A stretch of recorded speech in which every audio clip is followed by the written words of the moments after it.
Hello, John Bloodworth, Gentleman Crafter, with more adventures in machine embroidery. This time around I'm building on what I did last week, which was the redwork, and I'm adding in some motif fill stitching.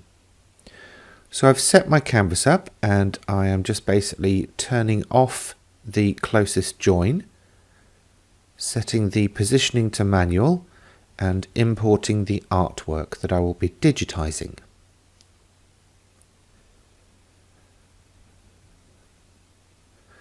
So I'm going to start by digitizing some of the larger areas that are going to get filled.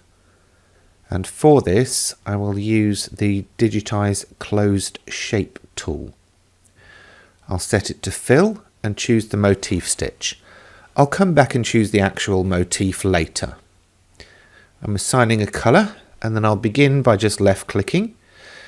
And then I either left click for a straight corner or right click for a curved edge as I work my way around that shape.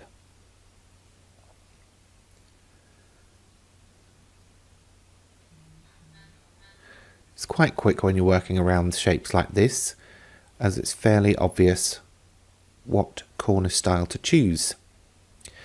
So I press enter to set that in place. In fact, enter twice, I believe. And that's good. So we can move on to the next part.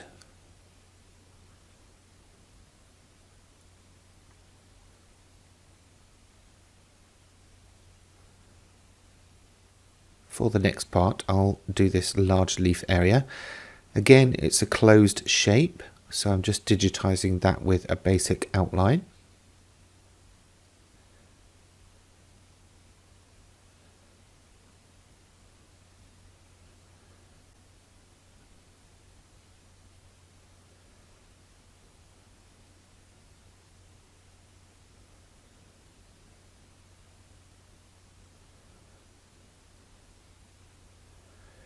Now for the petals,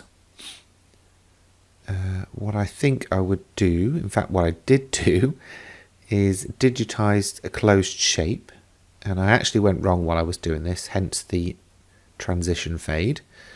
And I'm actually just using straight corners for this. I'm not following the outline because I found that it wasn't working too well with the motif stitch.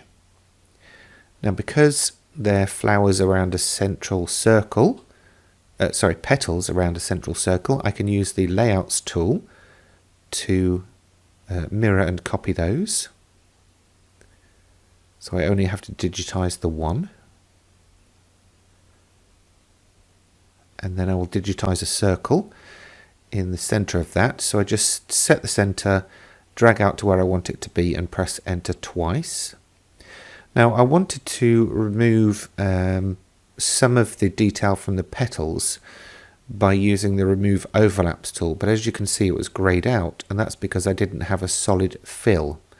So I changed that, did the remove overlaps, and then changed back to a motif, and then shrank the circle a little.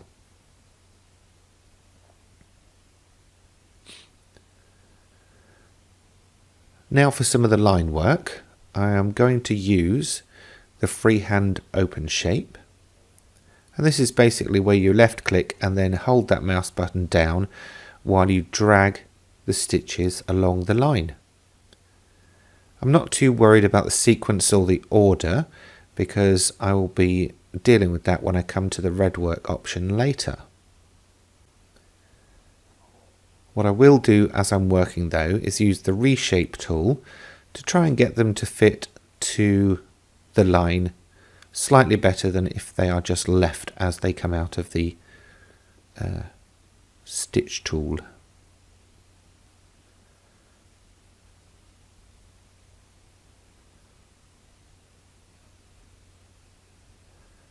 Either way, as you can see, it's a very quick process, and I don't have to think about stitch spacing, stitch length or anything like that, because the software takes care of it all for me.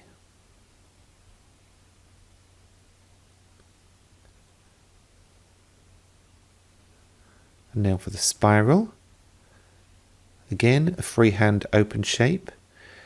You might argue that you may get a better result with digitizing an open shape So that's the right and left clicking.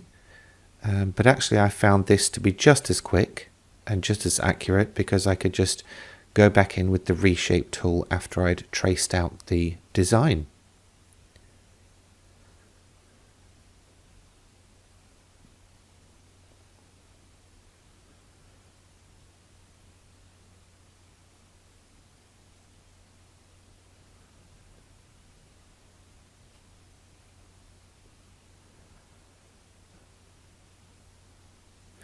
And you can see there that how the stitches reorganize themselves as you change that path. So basically, until you export it as a stitch file for your embroidery machine, you can go back in and change or manipulate or adjust any of these paths, which I think is worth $1 million.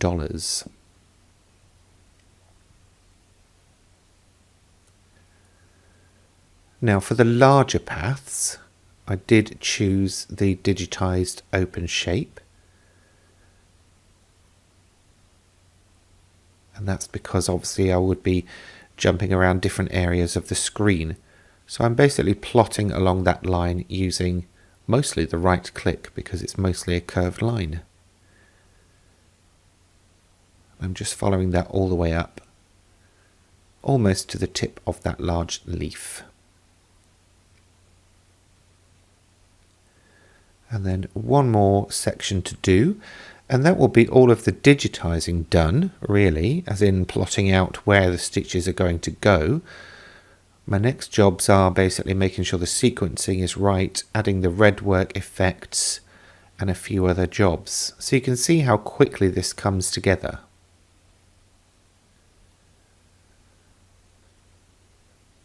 Just a little more detail to do on the leaf, which means I need to be able to see what I'm doing, so I hid that large leaf section.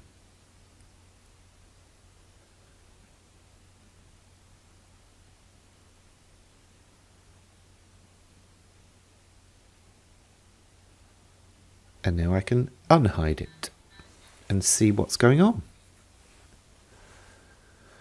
Okay, now for the next bit, I basically wanted to create redwork around the larger shapes. So for that I use the Create Outlines tool, change the colour and change the stitch type to a single run. And then as soon as I've clicked OK, all of the new outlines are placed in my Sequence tab.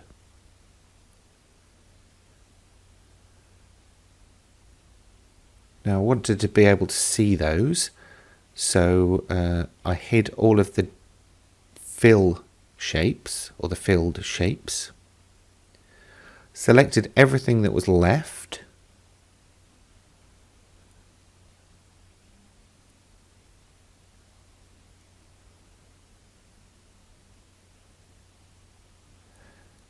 and then here I was basically struggling to move that circle, so I had to unhide everything and then re-hide everything.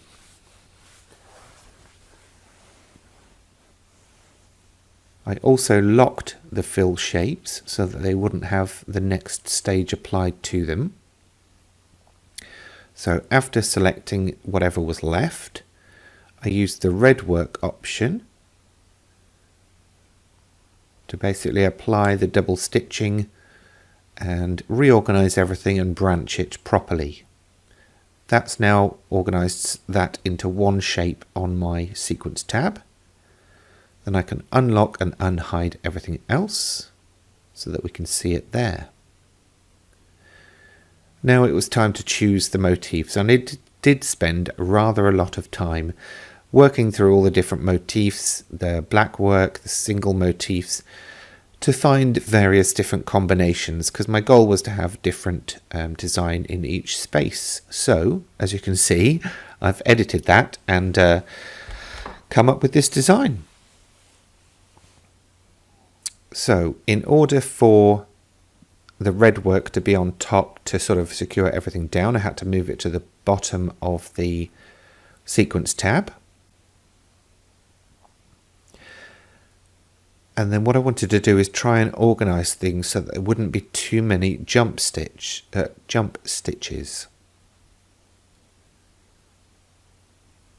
So I resequenced that, also resequenced the leaves, turned off the true view so that I could see those jumps and make sure that I knew where everything was going. And then spent some time just working through all of the different shapes in order to figure out where best to start and stop the shapes. Starts are indicated by the green square and end points are the red cross. So by going in and out at where the petals met, I was able to eradicate all of the jump stitches there.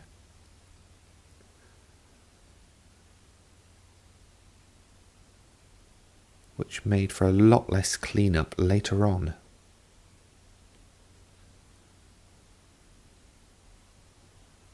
And then for that last petal, I wanted it near the half moon leaf. And then for the leaf, I would start it on the top edge as opposed to the bottom. So you can see that's now made that jump stitch very, very short.